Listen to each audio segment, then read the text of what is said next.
You ask Tiger to calculate. This deals with linear inequalities with one unknown. The final result is x equal or smaller than 5/12. Let's solve it step by step. Simplify the expression. Multiply the coefficients.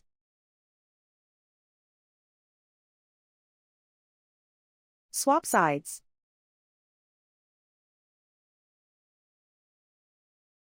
Isolate the x. Divide both sides by 96.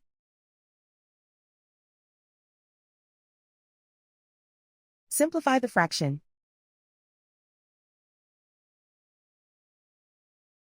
Find the greatest common factor of the numerator and denominator.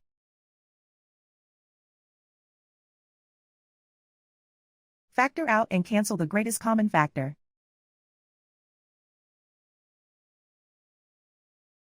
Plot the solution on a coordinate grid. And so the final result is x equal or smaller than 5/12.